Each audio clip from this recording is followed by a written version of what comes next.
ॐ श्रीगौर्या सकलार्थदं भोजेन मुक्तिप्रदं प्रौढं विघ्नवनं हरन्तमनघं श्रीतुण्डितुण्डितासिनां वन्दे चर्मकपालिकोपकरणैर्वैराग्यसौख्यात् परं नास्तीति प्रदिशन्तमन्तविदुरम् श्रीकाशिकेशं शिवम् शङ्करं शङ्कराचार्यं केशवं बादरायणं सूत्रभाष्यकृतौ वन्दे भगवन्तौ पुनः पुनः ईश्वरो गुरुरात्मेति मूर्तिभेदविभागिने व्योमवद्व्याप्तदेहाय दक्षिणामूर्तये नमः। ओम शांति शांति शांति।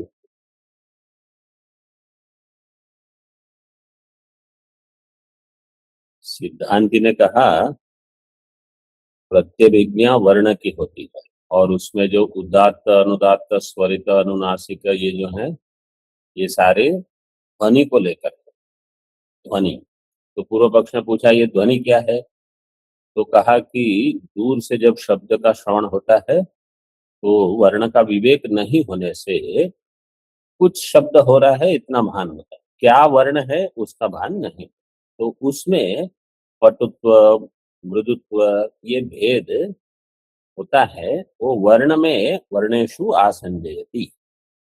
टीका में कहा पटु मृदुत्व आदि, तो आदि पद जो है आदि पदम विवृणोति तन्निबंधनाश्च उदात्तादयो विशेषा न वर्ण स्वरूप निबंधनाः। यही है ना वो प्रतीक तदिति, वही है वो प्रत्याशी गतस्य के पश्चात वाला जो प्रतीक तन निबंधनाः, तन निबंधन से ध्वनि निबंधन उदात्तादयो विशेषाः पटुत्व मृदुत्व आदि निबंधनाः।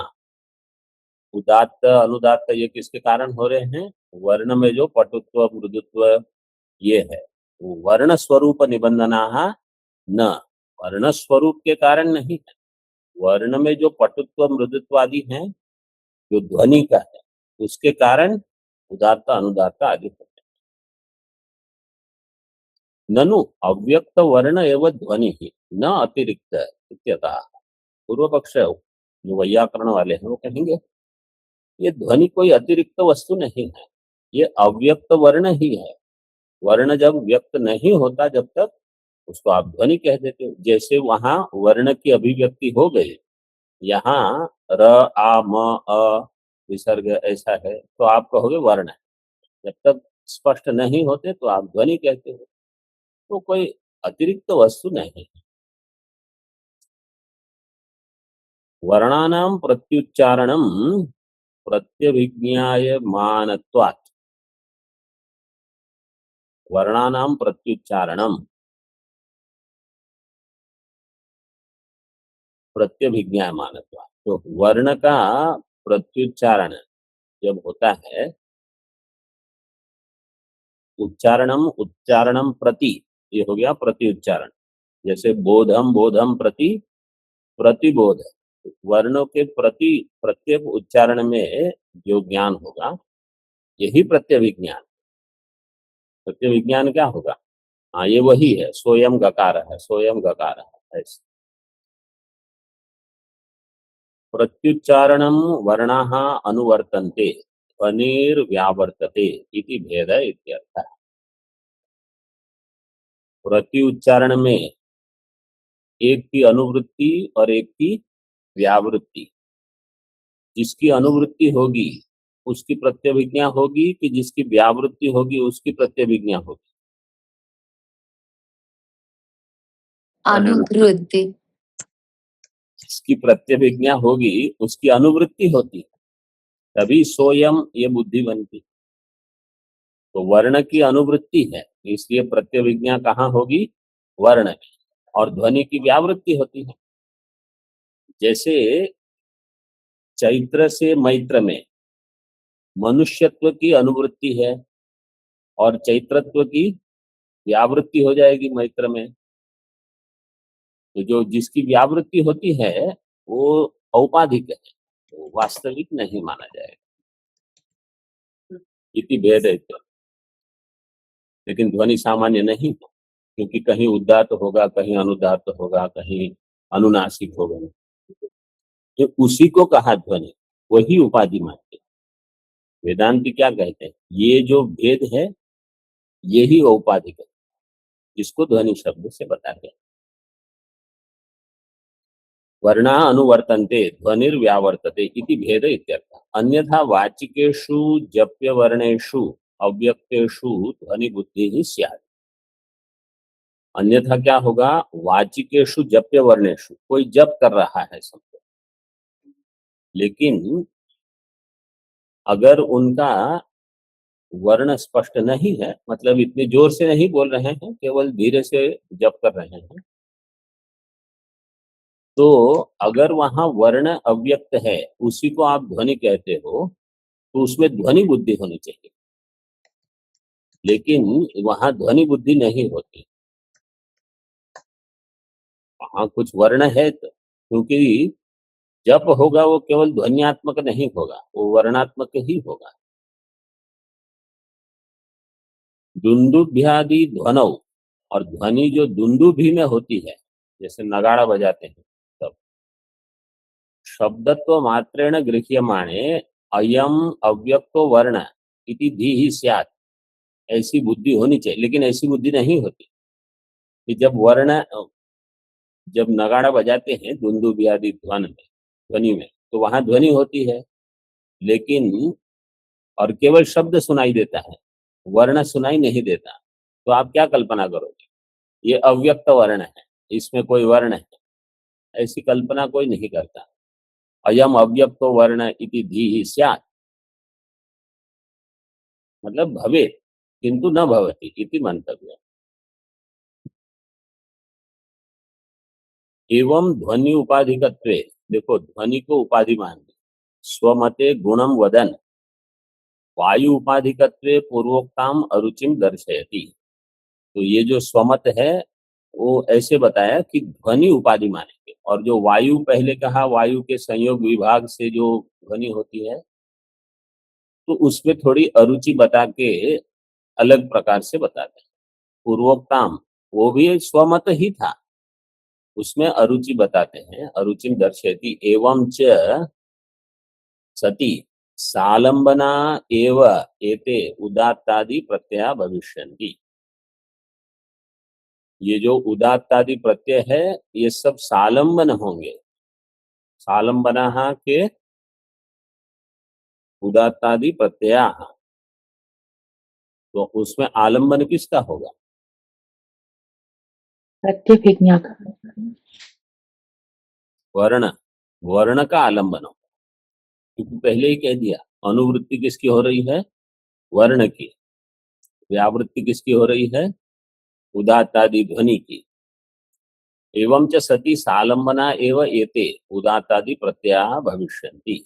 इतरथा ही वर्णानां प्रत्यभिज्ञायमानानां निर्भेदत्वात् संयोग विभाग कृता उदात्तादि विशेषाः कल्प्येरन, कल्प्येरन पाठ होगा, उसको कल्प्येरन कर दीजिए, कल्प्येरन ही है।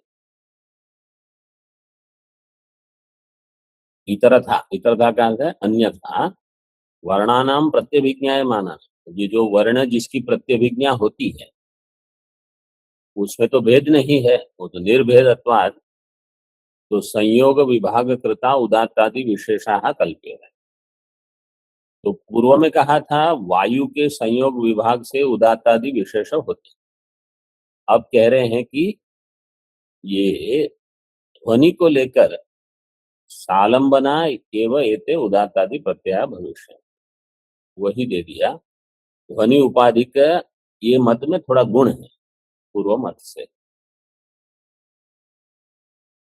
अस्तु को दोषः तत्राह संयोग, संयोग विभागानां च अप्रत्यक्षत्वात् न तदाश्रया विशेषा वर्णेषु अध्यसितुम।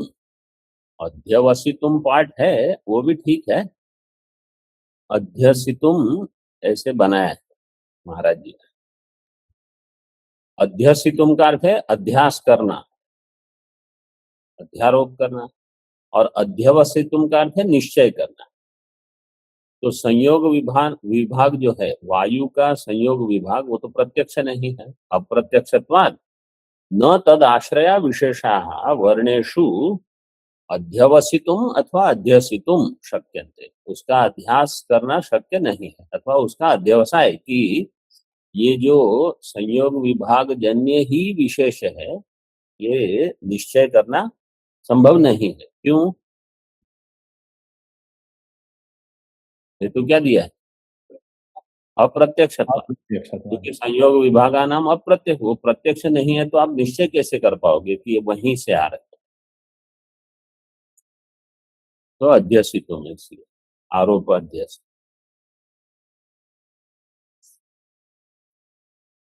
मतलब आरोप का भी, आरोपित निश्चय भी कर सकते हो। जो भी निश्चय होगा वो भी अध्यास के कारण निश्चय। जैसे अभी मैं बोल रहा हूं ये आप निश्चय कर सकते हो, मैं बोल रहा हूं ये निश्चय है आपका। तो ये निश्चय कैसा है? अध्यारोप के बाद का निश्चय है। तो अध्यारोप पूर्वक भी निश्चय बहुत होते हैं, जीवन ऐसी से चलता है। आप यहाँ बैठे हो ये भी निश्चय है हमारा। तो ये निश्चय क्या है? ये अध्यारोप के बाद ही निश्चय हुआ है। वाक्य को घटाना तो ये दोनों प्रकार से इस पाठ भेद संभव है। इति अतो निरालंबना एव एते उदात्तादि प्रत्ययाः स्युः। अगर ऐसा होता तो निरालंबना एव एते, ये जो उदात्तादि प्रत्यय है वो निरालंबन हो जाते, लेकिन अब निरालंबन नहीं है, उनको वर्ण का आलंबन है। तस्मात् श्रावण ध्वनिरेव उदात्तत्वादि आरोपोपाधि इति भाव। ये निगमन हुआ सिद्धांति का। ये पंक्ति ठीक से ग्रहण होने से अभी तक क्या विचार हुआ है वो हो गया। श्रावण ध्वनि नहीं, उसके पहले वायु संयोगादे है अश्रावणत्वात् इत्यर्थ। वायु का जो संयोग विभाग इत्यादि है उस वो श्रवणजन्यम श्रावण, तो श्रवणजन्य बोध नहीं है वहां, वो श्रावण बोध नहीं है, इसलिए कहा अप्रत्यक्षत्वात्। वायु का संयोग विभाग है उसका चाक्षुष बोध तो नहीं होगा, श्रावण भी नहीं होता है। तस्मात् श्रावण ध्वनि ही, श्रावण ध्वनि जो है वो उदात्तत्वादि आरोप उपाधि ही। श्रावण ध्वनि जो है वो उदात्तत्वादि आरोप उपाधि है। मतलब ध्वनि जो है वो उपाधि है। किसमें उपाधि है? वर्ण में। वर्ण में ध्वनि का आरोप होता है। वो ध्वनि में उदात्त अनुदात्त स्वरित अनुनासिक अननुनासिक ये सब उसमें आ जाते। एवं विरुद्ध धर्मक ध्वनिनां भेदे अपि न तेषु अनुगता वर्णा भिद्यन्ते इति उक्तम।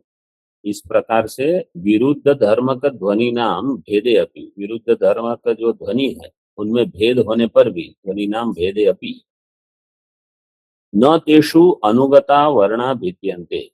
वहां जो अनुगत वर्ण है उनमें भेद नहीं है, भेद नहीं है इसलिए उसकी प्रत्यभिज्ञा हो जाएगी। विरुद्ध धर्म का ध्वनि, विरुद्ध धर्म का ध्वनि कैसे होंगे? जैसे उदात्त और अनुदात्त विरुद्ध कह सकते हो, अथवा अनुनासिक अननुनासिक, अथवा मृदु और पटु, ये विरोध होने पर भी ये वही वर्ण है ये निश्चय हो सकता है। वर्णाः न विद्यन्ते तदेव दृष्टान्तेन दृढ़यति। वो दृष्टांत के द्वारा दृढ़ करते हैं। अपि च नैव एतद् अभिनिवेष्टव्यम् उदात्तादि भेदेन वर्णानां प्रत्यभिज्ञायमानानां भेदो भवेत् इति। और ये अभिनिवेश नहीं करना है, न एव एतद् अभिनिवेष्टव्यम, मतलब इस प्रकार से वहां कल्पना करके उसमें दृढ़ नहीं होना है। क्या कि उदात्तादि भेदेन वर्णानाम प्रत्यभिज्ञायमानानाम भेदो भवेत् इति, मतलब वर्ण में भेद होगा। मुख्य वाक्य क्या है? वर्ण में भेद होगा, ये निश्चय मत करो, क्योंकि वर्ण में भेद नहीं है। भेद कहाँ है? ध्वनि में। ऑनलाइन वाले सब ये स्पष्ट हो रहा है कुछ कुछ? Yes, Swamiji. Yes, Swamiji. हाँ, थोड़ा सुनते रहो ठीक से तो हो जाएगा।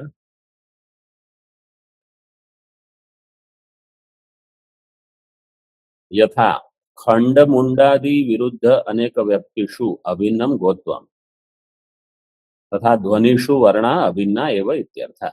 जैसे खंडो गौ, मुंडो गौ, ये विरुद्ध व्यक्ति है। अनेक प्रकार की गौ में वैचित्र्य विचित्रता उपलब्ध होने पर भी इन सभी में अभिन्न क्या है? गोत्वम। गोत्वम सभी में है। तथा ध्वनिषु वर्णा अभिन्ना एवं इत्यर्थः। इस प्रकार सारे ध्वनि में जो वर्ण है वो अभिन्न है। ध्वनि दार्ष्टान्त में, दृष्टांत में क्या है वो? हाँ? और वर्ण दृष्टांत में क्या है जो दार्ष्टान्त में वर्ण है? पंक्ति देख के बताओ ना। गोत्वम। मेरा प्रश्न क्या है? दार्ष्टान्त में जो वर्ण है वो दृष्टांत में क्या है? गोत्व किसने कहा? हाँ, गोत्व। पंक्ति देखो, व्यक्तिषु अभिन्नम गोत्वम तथा ध्वनिषु अभिन्ना वर्ण। तो वर्ण किस स्थान पर हुआ? गोत्व के स्थान पर। और ध्वनिषु सप्तमी बहुवचन, वहां सप्तमी बहुवचन में क्या है? व्यक्तिषु। बस। तो खंड मुंडादि ये जो है ये ध्वनि स्थानी है। उदात्तादिर ध्वनि ही तद भेदेन हेतुना वर्णानामपि इति योजना। उदात्तादि जो ध्वनि है तद भेदेन हेतुना, उनमें भेद है, भेद हेतु से वर्ण में भी ऐसी ध्वनि सुनाई देती है। ऐसा लगता है कि वर्ण की ध्वनि है। प्रत्यभिज्ञा विरोधात इति अक्षरार्थ। आगे अभी एक अर्थ बता दिया, अभी यद्वा करके अलग प्रकार से इसका अर्थ करते हैं। यद्वा उदात्तत्वादि भेद विशिष्टतया प्रत्यभिज्ञायमानत्वात् वर्णानां भेद इति आशंकां दृष्टान्तेन निरस्यति। उदात्तत्वादि भेद विशिष्टतया प्रत्यभिज्ञायमानत्वात्, जो वर्ण है उदात्तत्वादि भेद विशिष्ट होकर इनकी प्रत्यभिज्ञा होती है वर्णों की, तो इसलिए वर्ण में भेद है ऐसी कोई शंका करे तो दृष्टान्तेन निरस्यति। अपिच, ये वही अपिच लेना है, हाँ? अपिच नैव एतद् अभिनिवेष्टव्यम उदात्तादि भेदेन वर्णानां प्रत्यभिज्ञायमानानां भेदो भवेत् इति। नहीं अन्यस्य भेदेन अन्यस्य अविद्यमानस्य भेदो भवितुम् अर्हति। भेद कहीं और है और आप उस भेद को कहीं और मानते हो। ये प्रसिद्ध वेदांत का ये प्रसिद्ध सिद्धांत है। अन्य में भेद देखकर उसका अन्य में भेद की कल्पना नहीं कर सकते। जैसे हम अनेक शरीर देखते हैं, तो कोई मोटा शरीर है, कोई पतला है, कोई लंबा है, चौड़ा है, छोटा है, बड़ा है, काला है, गोरा है, ये सब है भेद। इसलिए अनेक आत्मा है। अब भेद आपने कहाँ देखे? शरीर में। कल्पना आपने क्या की? आत्मा अनेक है। तो अन्यस्य भेदेन अन्यस्य अविद्यमानस्य भेदो नहीं भवितुमर्हति।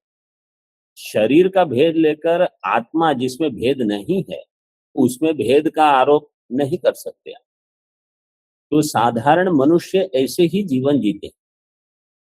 मैं अनेक शरीर देख रहा हूं इसलिए अनेक आत्मा है, और कोई सुखी है, कोई दुखी है, इसलिए अनेक आत्मा है, कोई बद्ध है, कोई मुक्त है, इसलिए अनेक आत्मा है। लंबा चौड़ा, छोटा बड़ा, काला गोरा, युवा वृद्ध, ये शरीर को लेकर है, स्थूल शरीर। सुख दुख बंध मोक्ष, ये सूक्ष्म शरीर को लेकर। आप अनेक स्थूल शरीर मान सकते हो, अनेक सूक्ष्म शरीर मान सकते हो, आत्मा अनेक मानने के लिए क्या हेतु है आपके पास? तो ये वही होता है, अन्य से भेद है ना, अन्य से भेद है। भेद कहीं दिखता है, आप कहीं और लगा देते। तो अगर भेद ध्वनि में है तो आप वर्ण में भेद है ये नहीं कह सकते। वर्णानाम स्थायित्वं प्रसाद्य तेषामेव वाचकत्वं वक्तुम स्फोटम विघटयति। वर्ण में स्थायित्व है, उसका प्रसाधन करके, मतलब उसकी सिद्धि करके, प्रसाद्य तेषामेव वाचकत्वम, और वही वाचक है। स्फोट जो है उसका विघटन करते हैं, मतलब उसका निराश करते हैं, निषेध करते हैं। नहीं व्यक्ति भेदेन जातिम भिन्नाम मन्यन्ते। व्यक्ति में भेद होने से जाति में भेद नहीं। वर्णेभ्यश्च अर्थ प्रतीतेः संभवात् स्फोट कल्पना अनर्थिका। वर्ण से ही अर्थ की प्रतीति हो जाएगी, इसलिए स्फोट कल्पना अनर्थिका। स्फोट जिसको इन्होंने शब्द कहा था वो उसकी कल्पना अनर्थिका है। अभी जब सिद्धांति ने वैयाकरण को कहा आप कल्पना कर रहे हो स्फोट की, उसको कैसा लगेगा? कल्पनाम असहमान आशंकते। वो सहन नहीं कर सकता कि मैं जो कह रहा हूं वो कल्पना है। न कल्पयामि अहम स्फोटम प्रत्यक्षमेव तू एनम अवगच्छामि। मैं स्फोट की कल्पना नहीं कर रहा, थोड़ा आवाज भी बढ़ा दिया होगा। प्रत्यक्षमेव तू एनम अवगच्छामि, मैं तो प्रत्यक्ष देख रहा हूँ स्फोट को, सुन रहा हूँ ऐसे। ठीक है। चक्षुषा दर्पण युक्तायाम बुद्धौ मुखवद श्रोत्रेण वर्णयुक्तायां बुद्धौ विनैव हेत्वंतरम स्फोटः प्रत्यक्ष इत्याह। चक्षुषा, चक्षु के द्वारा, दर्पण युक्तायाम बुद्धौ, दर्पण युक्त बुद्धि में मुख का जैसे दर्शन होता है। श्रोत्रेण वर्ण युक्तायाम बुद्धौ, वर्ण से युक्त जो बुद्धि है, बिना किसी हेतु के, विनैव हेत्वंतरम स्फोटः प्रत्यक्ष। सिद्धांति उसको पूछेगा बिना किसी हेतु के आप कह रहे हो स्फोट प्रत्यक्ष है? बोले नहीं है हमारे पास कुछ हेतु। क्या है? एकैक वर्ण ग्रहण आहित संस्कारायाम बुद्धौ झटिति प्रत्यवभासनात् इति चेत। हाँ, वो पहले जो खंड मुंड ये आया था, मतलब इसका अर्थ क्या है? भिन्न भिन्न प्रकार की जो गौ होती हैं, किसी का सींग टूटा हुआ हो, किसी की पूंछ कटी हुई हो, तो ये भिन्न भिन्न प्रकार से खंड मुंड ऐसे बोलते हैं। खंड मतलब कुछ अवयव खंडित है, जैसे पूंछ आदि। मुंड का अर्थ है सींग थोड़े कटे हुए हो।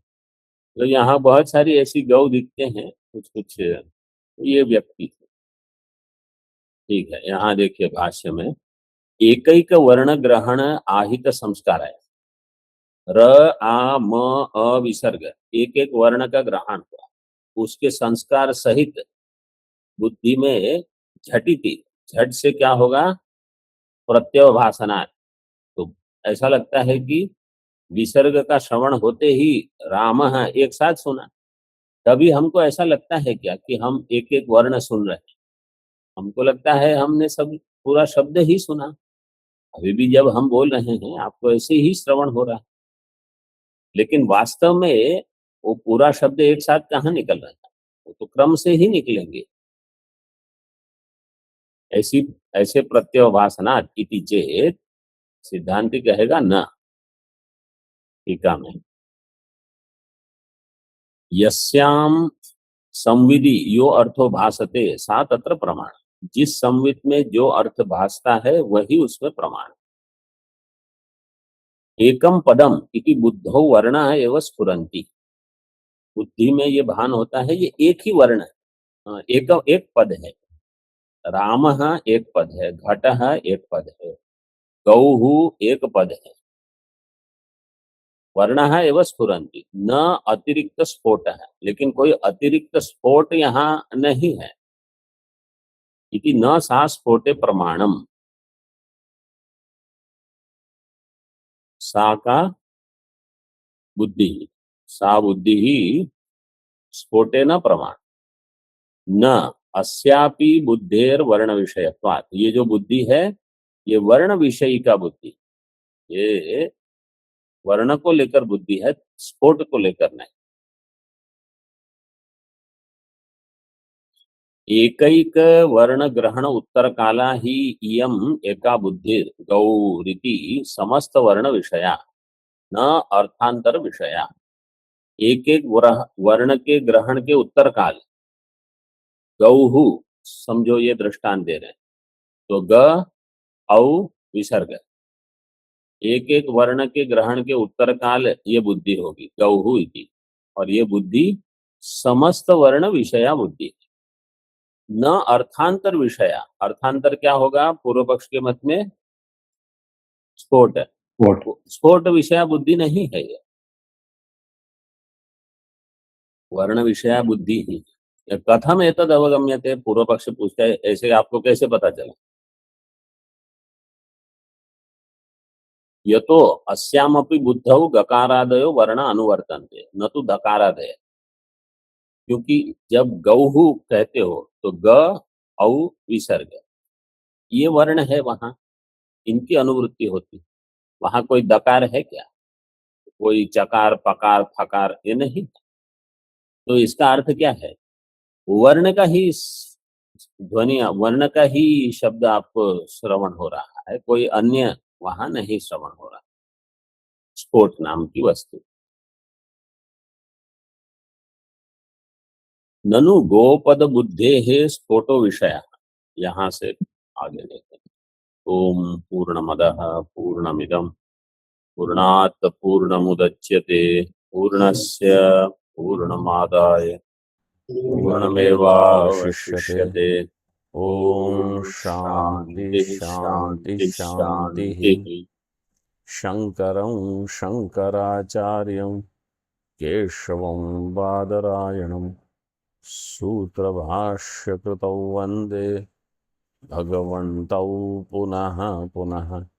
ईश्वरो गुरुरात्मेति मूर्तिभेदविभागिने व्योमवद्व्याप्तदेहाय दक्षिणामूर्तये नमः। ओम शांति शांति शांति।